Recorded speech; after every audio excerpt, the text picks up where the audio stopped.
चलिए गणेश आपको जानकारी दे रहे थे, लेकिन अब जरा आपको बता देते हैं कि कैसे ये जीत अपने आप में बहुत बड़ी बात है भारतीय जनता पार्टी के लिए और कैसे 57 सालों का जो हम बता रहे हैं कि इतिहास बदल दिया गया। देखिए बीजेपी की 39.89% जो सीट की यहाँ बढ़त रही है, यहाँ पर 3.5% बढ़ोतरी हुई है सीट्स में, यानी पिछले जो मुकाबले चुनाव इन्होंने लड़े थे उससे बेहतर हालात में इस बार ये रिजल्ट आए हैं। जबकि ये कहा जा रहा था कि एंटी इनकम्बेंसी फैक्टर है। वहीं आपको बताएं कांग्रेस 39.09% पर थी और यहां पर 11% की बढ़त यहां होती दिखाई दे रही है। तो ये बड़ी खबर आपको बता रहे हैं।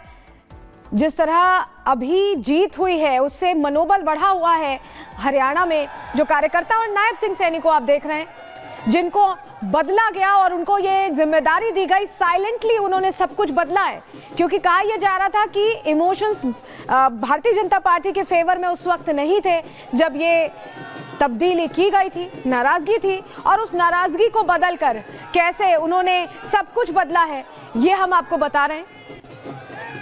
और इस बीच आपको बताएं कि मुख्यमंत्री कौन बनेगा इसको लेकर भी चर्चा हो रहा है। आपको बताएं चुनाव में जीत के बाद बीजेपी नेता और हरियाणा के पूर्व गृह मंत्री अनिल विज ने भी रोड शो किया, रिपब्लिक भारत से बात भी की और उन्होंने बताया कि कैसे ये जीत उनके लिए बहुत महत्वपूर्ण है। सुनिए जरा। क्या कहना चाहेंगे, जनता का कैसे धन्यवाद करेंगे? जनता का तो बहुत धन्यवाद है और अम्बाला छावनी की जनता को तो मेरे जैसे साधारण व्यक्ति को 7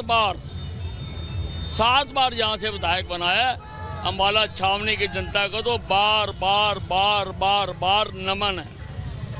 कांग्रेस सुबह से ही जलेबियां बांट रही थी, कांग्रेस सुबह से जलेबियां बांट रही थी। हाँ, वो राहुल गांधी जी ने नई फैक्ट्री लगाई है तो आज सुना है कि वहाँ की लेबर भाग गई और दरवाजे खुले नहीं वहाँ के, इसलिए आज थोड़ी सी दिक्कत है। लेकिन अब ईवीएम पे भी सवाल हो रहे हैं सर, ईवीएम पे भी सवाल हो रहे हैं, ईवीएम पे भी सवाल हो रहे हैं। ये हर चुनाव में जब कांग्रेस हारती है, जब जीती है तब ठीक है सब कुछ, जब हारती है तो ये इनका रोने का स्टाइल है। ये अलग अलग फ्रिक्वेंसी में अलग अलग नेता फिर आके रोते हैं और फिर आखिरी रोना हाय ईवीएम, हाय ईवीएम, हाय ईवीएम, हाय ईवीएम। लेकिन एक बड़ा सवाल ये है कि तीसरी बार बीजेपी ने हरियाणा में हैट्रिक तो लगा दिया, लेकिन मुख्यमंत्री कौन बनेगा? जिसको हाईकमांड चाहेगी, ABCD जिसको मर्जी बना दे। ये हाईकमान आपको भी अप्रोच कर रही है? नहीं, अगर मुझे कहेंगे तो मैंने किसी पार्टी के डायरेक्टिव को आज तक मना नहीं किया।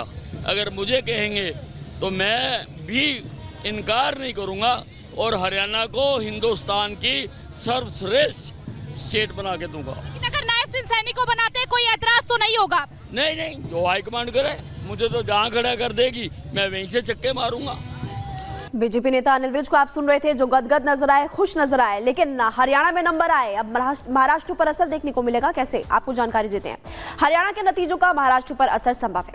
हरियाणा के नतीजों से कार्यकर्ताओं का जोश और ज्यादा बढ़ेगा। बीजेपी पूरी तैयारी के साथ जीत की हुंकार भरेगी। अपने दम पर सरकार बनाने पर पूरी कोशिश रहेगी भारतीय जनता पार्टी की। मोदी के कामों के आधार पर वोट मांगते हुए भारतीय जनता पार्टी के जो उम्मीदवार है, नेता है, वो उस वक्त पे नजर आएंगे। तो इसलिए हम कह रहे हैं कि हरियाणा में नंबर अच्छा है, परिणाम अच्छा है और अब कहीं ना कहीं मनोबल बढ़ते हुए नजर आ रहा है भारतीय जनता पार्टी का।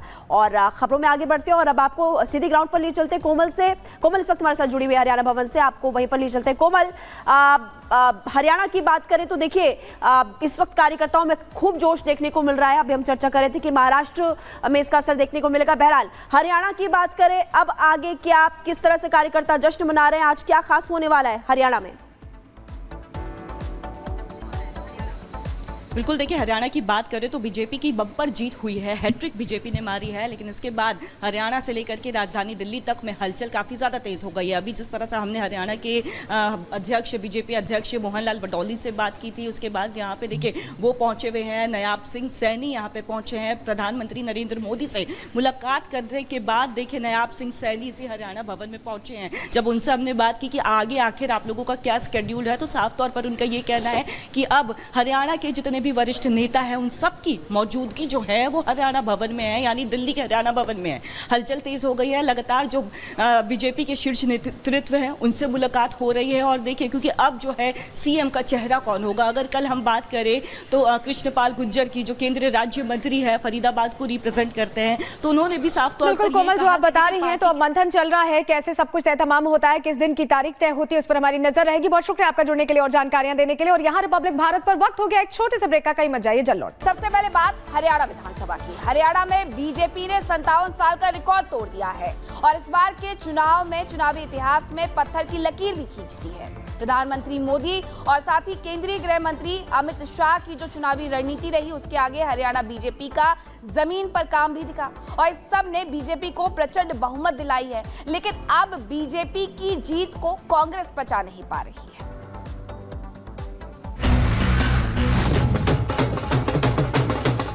ये जो जलेबी का अंदाज लेकर के बैठे थे वो उनको खाने को नसीब नहीं हुई। मेरे गोहाना की जलेबी पूरे देश में मशहूर है, वो आपको खिलाऊंगा।